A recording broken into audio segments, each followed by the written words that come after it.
Hello guys, আজকে একটা ছোট্ট রেসিপি করছি আলুর পরোটা। তো ভাবলাম একটা ব্লগ বানিয়ে নিই, কিন্তু ব্লগ তো আমি খুব কম বানাই, অত ব্লগের সম্বন্ধে অভিজ্ঞতা নাই। যতটুকুন পারছি বানাচ্ছি, তোমরা একটু আমাকে সাপোর্ট করবা, সাহায্য করবা। যাই হোক, প্রথমে আলুটাকে সিদ্ধ করতে দিয়ে দিলাম। এই যে দেখো, আলু সিদ্ধ করতে দিয়ে দিলাম। ঠিক আছে, আলুর ভিতরে দুটো ডিম দিলাম। ডিমটা বাড়ির খাওয়ার জন্য দিলাম। ডিমটা কিন্তু রেসিপিতে দেওয়া হবে না, এমনি খাওয়ার জন্য নিজে থেকে দিলাম।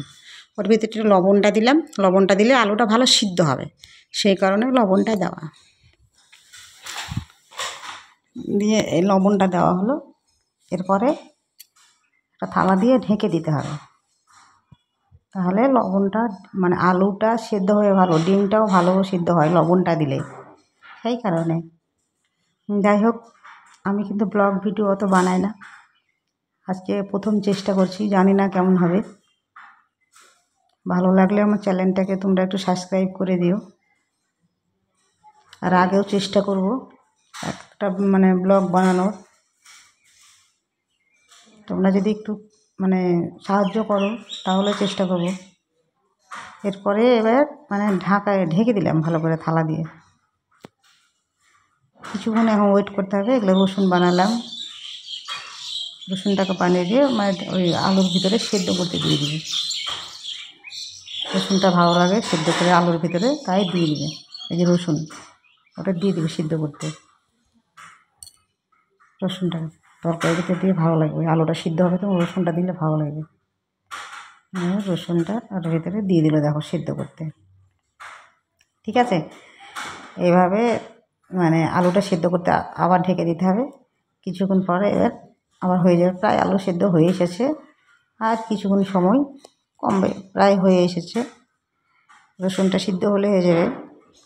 হ্যাঁ, আর আজকে দিনটা খুব বৃষ্টি বৃষ্টি করছে, বাইরে সব মেঘলা ওয়েদার, দেখো সব বৃষ্টি হচ্ছে বাইরে, সেই কারণে যেন বাড়িতে বসে আছি। তো ভাবলাম একটা আলুর পরোটা বানাই দিয়ে রেসিপি করলে। দেখো বাইরে বৃষ্টি, ওটা আমাদের বাথরুম, আমাদের ঘর থেকে বাইরে বাথরুম। যাই হোক, উঠানে পাশে টেঁচে দেওয়া হয়নি। দেখো কাদা উঠানে কত, আমাদের কাদা কত, এটা বাথরুম। যাই হোক, এইভাবে ব্লগটা বানাচ্ছি, তোমরা একটু দেখো, চেষ্টা করো। আমাকে একটু, বৃষ্টি হচ্ছে দেখো, বৃষ্টি ওয়েদার দেখছো কী হারে বৃষ্টি হচ্ছে। এবার এর ভেতরে পেঁয়াজ বানাবো, পেঁয়াজটাকে দেব। পেঁয়াজটাকে বানিয়ে নেওয়া হলো, দিয়ে এবার পেঁয়াজটা কেটে নেবে। ঠিক আছে, এই যে দেখো খোসার কেটে জলে দিয়ে দিল, তাহলে পেঁয়াজের এইটা নোংরাটা বেরিয়ে যাবে। এর পেঁয়াজটাকে ভালো করে কুচি কুচি করে কেটে নেবে। এরপরে পেঁয়াজটা কাটা যখন হয়ে যাবে, আলুগুলা দেখো সিদ্ধ হয়ে গেছে, ডিমগুলা তুলে রেখে দিবে। পরে ডিমগুলা আমার বাড়িতে খাবে তাই তুলে রাখলো।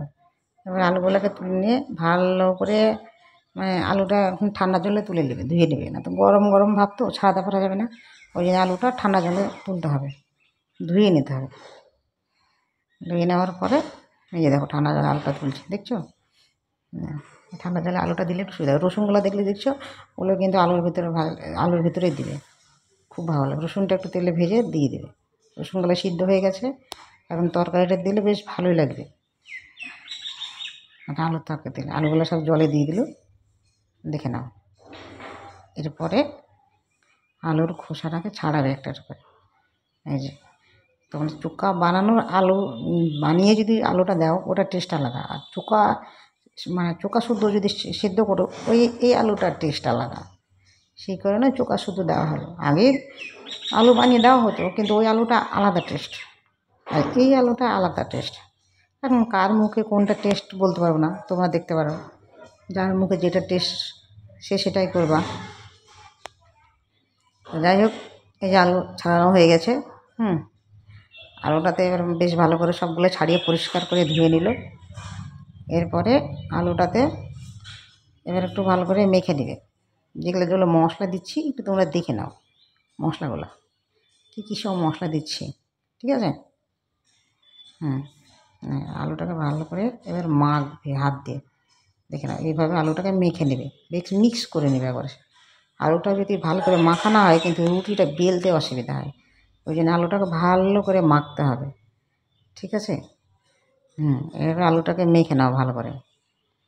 মাখার পরে হয়ে গেলে এবার মশলাগুলো এই যে দেখো, জিরা বাটা, ধনা বাটা, ওটা লঙ্কার গুঁড়ো, তারপরে যে এদিকে দেখো পেঁয়াজ কেটে রাখা আছে, যে পেঁয়াজ কেটে রাখা আছে, রসুনগুলো ভেজে দিল, ওটা মানে সবজি মশলা দিচ্ছে, অনেক রকম সব মশলা আছে, কালো জিরা দিয়েছে, হ্যাঁ, ধনিয়ার গুঁড়ো দিল,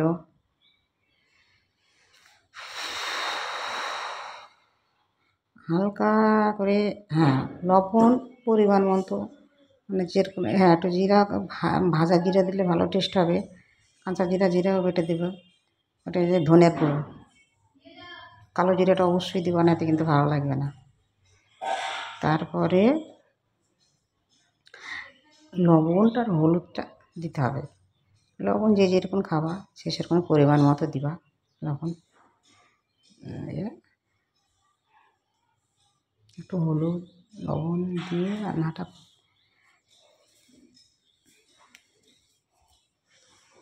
এইভাবে ধীরে ধীরে, এবার সব যখন দেওয়া হয়ে যাবে তারপরে এটাকে ভালো করে মিক্স করতে হবে। এটা হলুদ দেওয়া হলো, এটা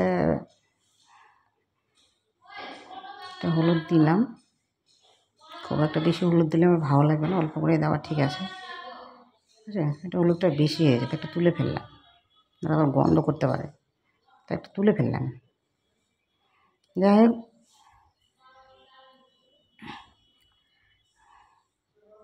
হলুদটা বেশি হয়ে গেছে তাই একটু তুলে ফেললাম।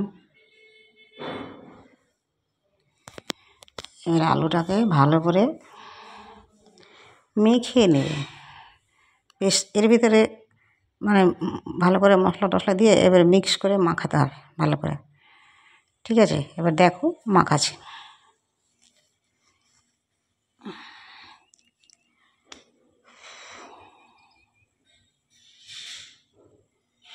কিছুক্ষণ ওয়েট করো, একটু দেরি হয়ে গেল, একটু ময়দাটা আনতে গিয়েছি, অল্প করে একটু ময়দা লাগে তো, তাই ময়দাটা একটু আনতে গিয়েছি, তাই একটু দেরি হয়ে গেল, ক্যামেরাটা রেখে একটু দেরি হয়ে গেল, ক্যামেরা একটু সাইডে হটে গেছে, একটু ভুল ধরা হয়ে গেছে, মানে থালাটা একটু সাইডে সরে গেছে, সেই জন্য এখানে একটু ক্যামেরাটা একটু ভুল হয়ে গেছে, এবার একটু এদিকে নিয়ে চলে আসলাম, এবার ঠিক হয়ে গেছে। লবণটাও দিয়ে দিলাম আমাদের পরিমাণ মতো, তোমাদের যা পরিমাণ মতো লাগবে তোমরা সেটা দিবা, আমরা যেভাবে মানে যেটুকুন খাই পরিমাণটা, যে পেঁয়াজ, এই সাইডে দেখো যে রসুনগুলো, যে সাইডে রসুন সিদ্ধ রসুনগুলোই দেওয়া আছে, দেখো সবগুলো দিয়ে রসুন পেঁয়াজ সব দিয়ে ভালো করে মেখে নেবে, মাখা ভালো করে মিক্স করে মাখতে হবে, মাখা না ভালো কিন্তু রুটিটা আবার ভালো হবে না, রুটি তো না পরোটা, আমরা কিন্তু এসব খাবার খুব কম খাই, আজকে চেষ্টা করলাম বানানোর, দেখা যাক কেমন হচ্ছে, তোমরাও চেষ্টা করো। প্রায় মাখা হয়ে এসেছে, হয়ে এসেছে,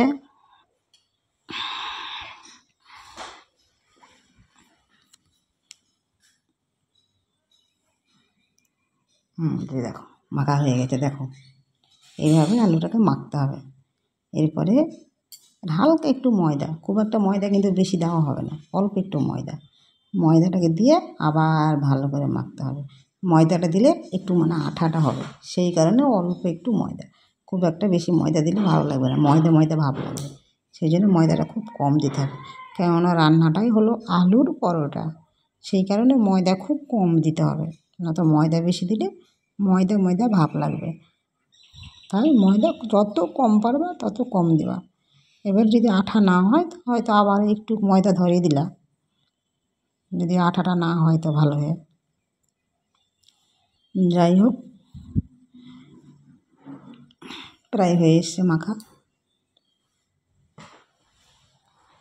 আবার ক্যামেরাটা সাইডে হটে গেছে একটু, মানে যখনই একটু উঠছি কিছু আনতে তখনই ক্যামেরাটা সাইডে হটে গেছে, মোবাইলটা একটু হয়তো আমি একটু হটে যাচ্ছি দিয়ে মোবাইলটা একটু হয়ে গেছে, সাইডে হটে যাচ্ছে, দাঁড়াও একটু, মোবাইলটা কিছু আনতে গেছি তখন অসুবিধা হয়ে গেছে, প্রায় মাখা হয়ে গেছে।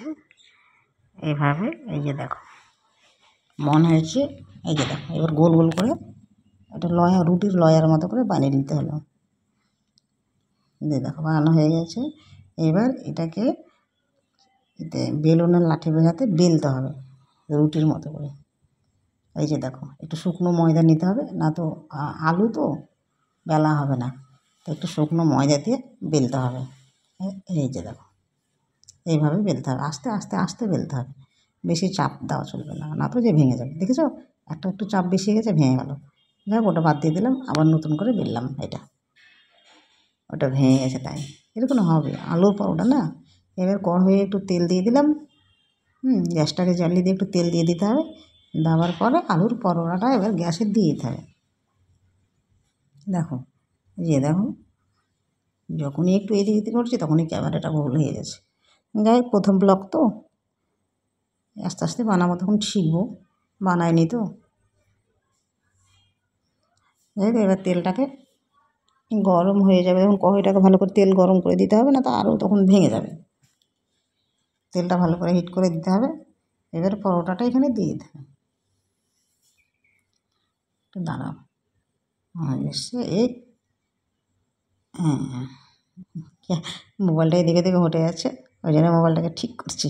এই যে দেখো রুটিটা দিয়ে দিয়েছি, পরোটাটা দিয়ে দিয়েছি। এবার ছেঁচকে দিয়ে এটাকে উল্টে দিতে হবে, একটু দিয়ে দুইবারে ভালো করে ছেঁকে দিতে হবে বেশ ভালো। এইভাবে আস্তে আস্তে উল্টাতে হবে, না তো ভেঙে যাবে আবার তখন আলুর পরোটাটা। এই যে দেখো এইভাবে আলুর পরোটা, এইভাবে আলুর পরোটা। হ্যাঁ আসছি, আমার বাড়ি থেকে ডাকছে, সেই কারণের জন্যে একটু মানে বাড়ির দিকে ডাক হয়ে গেল আবার। যাই হোক পরোটাটা বানিয়ে নিই, তারপরে বাড়ির দিকে যেছি। ঠিক আছে, গ্যাসটাকে একটু বাড়িয়ে দিলাম। সময় বাড়াবা, সময় কমাবা, যখন যেরকম পরিমাণ লাগবে সেরকম সেভাবে পরিমাণ দেবা। যে দেখো পরোটা হয়ে এসছে, দেখেছ? এটা হলো আলুর পরোটা। দেখো এই পরোটাটা একটু কাঁচা কাঁচা হয়েছে, সেই জন্য ঘুরিয়ে আবার ছেঁকলাম, একটু কাঁচা কাঁচা ভাব লাগছিলো, তাই ডবল করে ছেঁকলাম। দেখো কেমন হয়েছে আলুর পরোটা। তোমরা এইভাবে খেয়ে দেখবা, কেমন লাগবে দেখবা। আমরা তো এই যে দেখো আলুর পরোটা, দেখেছো? তোমরা এইভাবে খাওয়া, ওকে? একটু দেখবা আর আমার চ্যানেলটা সাবস্ক্রাইব করবা। দেখো ঠিক আছে, যদি ভালো লাগে কমেন্ট করবা, আর চ্যানেলটাকে একটু সাবস্ক্রাইব করে দেওয়া।